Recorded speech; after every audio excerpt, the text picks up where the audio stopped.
and talk about my time being a member of Tony Williams Platters from 1982 to 1992. Today we're going to talk about a show we did, and this is very interesting and funny and crazy at the same time because it was 1986, and we got booked to do a New Year's Eve show in Washington, D.C. The lineup was Harold Melvin and the Blues Notes, the Ohio Players, and the Platters. Now, tell me if that's not a crazy ass lineup. I'm like, boy, that is so diverse in terms of musical styles. The Ohio Players and Harold Melvin and the Blues Notes, because they all started in the 70s, so that's more, but we from the 50s, so I thought that was kind of interesting having that lineup. So this is, can you see that? That's a picture of the Ohio Players. This is a picture of Harold Melvin and the Blues Notes backstage after the show. And this is us on that night. This is us doing our dance routine before Tony comes out. That's the Platters. That's me in the back. All the way in the back, I had some hair then. Oh, right there. I had some hair then. And Ohio Players opened the show. And this is a show where this is the second and only other show that we ever done where we were the headliners. That one time when I told you about in my last live, I talked about performing with Ray Charles. On that one, he was a headliner. And on this one, crazy, and believe it or not, Harold Melvin and the Blues Notes were the headliners for this particular show. So the Ohio Players opened up the show. The Platters, we came on second, and Harold Melvin and the Blues Notes had closed the show. Now, this is 86, so Teddy Pendergrass had already left in the 70s, but he had already had his car accident. So they had a dude, if you can see in the picture, there's a guy who took Teddy Pendergrass' place, and I swear he looked, that's somewhere my finger is. That's the guy who took Teddy Pendergrass' place. That's Harold Melvin right there. And that's the guy who took Teddy Pendergrass' place. And he sounded and looked just like Teddy Pendergrass. No cap, no lie. Really. I was impressed. I was like, wow. And it was a mixed audience. It was sold out. It was mostly an adult audience. Everybody's in their middle adults and older. I was saying that early 30s and up. And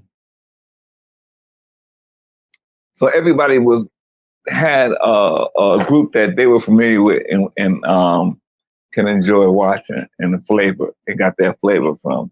I was a big fan, believe it or not, I was a big fan of the Ohio Players, and I got to meet Sugarfoot. By that time, the Ohio Players consist of the only original members was Diamond and Sugarfoot. And then they had all these other, same thing like our group. The only original member in our group was Tony Williams. So Harold Melvin and Blues Notes, the only original in that group was Harold Melvin. Everybody else was replacement. So, you know, all these groups, and this was the 80s, mid 80s. So all those groups had already had their, our group was from the 50s. Those two groups was from the 70s. So they all had their run where they made a lot of money, sold a lot of records, and had their hits. We had a wonderful time we were in the Hilton. It was nice. We was in the ballroom in the Hilton. It was really nice. Really enjoyed it. I remember the dinner, the New Year's Eve dinner was great. Our rooms were really nice. Um, the show was good, and believe it or not, this happened to be one of the shows where Tony was doing pretty good because this was like in the middle of the decade, so he hadn't started deteriorating as as as he would have gotten a couple of years later. So at that time he was singing decently, I could say decently, and but the people were happy. They got to see the guy who made those records that they grew up listening to, regardless of how old he was. At the time, Tony was in late 50s, 50, maybe 59, 58 or 59. When I joined the group, he was 54, and he died at 64. Um, yeah, so our show, and as you see, we got a little dance routine, as you can see, and it was still fresh. You know, I was in the group, I had 82, 82, 83, 84, 85. So I was in the group for 4 years by that time. So I was pretty seasoned. I think I had already started singing a solo in the group. And it was exciting. Nothing really amazing, exciting to talk about this show. I just wanted to talk about it because it was one of the shows that we had done. Uh, there was a New Year's Eve show. Most of our New Year's shows were either in Asia or Europe. So this was our first New Year's Eve show that we did in America, and this was at the Hilton Hotel in Washington, D.C. Like I said, it was the Ohio Players who opened up, then it was the Platters, us, and then it was Harold Melvin and the Blues Notes. It was interesting. It was fun, you know, and I knew all the music from all the groups that were there, and looking out into the audience and seeing how diverse the audience was and how much everybody really enjoyed their time at that particular performance. Um, like I said, we were there. We got there that afternoon. We checked into the hotel because we stayed in the Hilton where we were performing at, which was cool. That was one of the cool things. So all we had to do was come from our our rooms and go down to the ballroom because we was in the Hilton. We did that a few times when we played at some of these big hotels where we actually stayed in the hotel and then played in the ballroom. I think we also did it in Miami, Florida, or Miami Beach at this other hotel. It was the name escapes me right now. It'll come back to me probably not because it's so long ago. All this stuff happened. Then I'm talking about happened in the 80s, in the mid 80s. So for me to actually remember a lot of these things and share this with you is really cool. Like I said, Tony was in good voice that night. He sung pretty well. And we didn't do, I think we all, since it was 3 acts, we all did about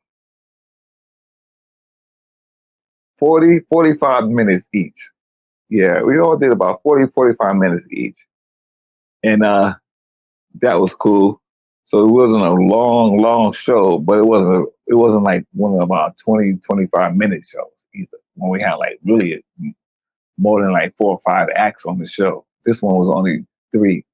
The Ohio Players, us, the Platters, and Harold Melvin and the Blues Notes. So that was cool. That I had a lot of memories from that. Well, I got a lot of memories from all this stuff.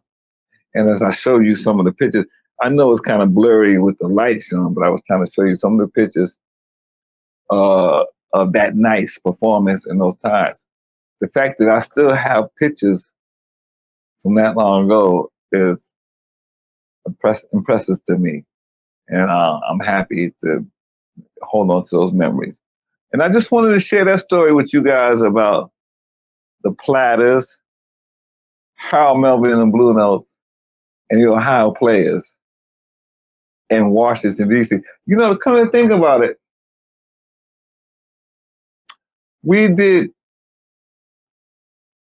we actually worked with those guys. Well, we worked with Harold Melvin and Blue Notes at another venue, I think it was in Delaware, and we worked with the Ohio Players in Atlanta, Georgia at the Hilton.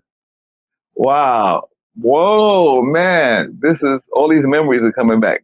They're coming back.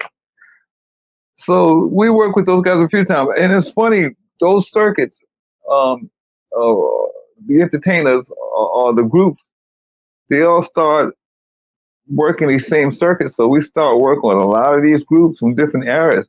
And I was surprised. Nobody, probably the biggest for me was Ray Charles being on the show with, and then, you know, all the groups from that era in the 60s and 50s. And the only two groups, I think the two groups from the 70s that we worked with were the Ohio Players and Harry Mountain Bulldogs. Yeah. Yeah, so I'm gonna end this live today. This is a short one, not really a long one. I'm gonna end this live today, just sharing those experiences in that time. And looking back on me, it's funny. Here I want to show this again. It's funny. Man, this light. Oh, there you go. That's me. It's funny to see how young I was, man. Look how young. Look how young I look. Wow, look how young I look back then. That's amazing how young I look. How old was I then? I had hair. I don't have me now. I had hair. I had to have been around 86. I was 20. I was 20. What was I? 25? 25? 26. 25 or 26 years old at that time. Anyway, we're going to end now.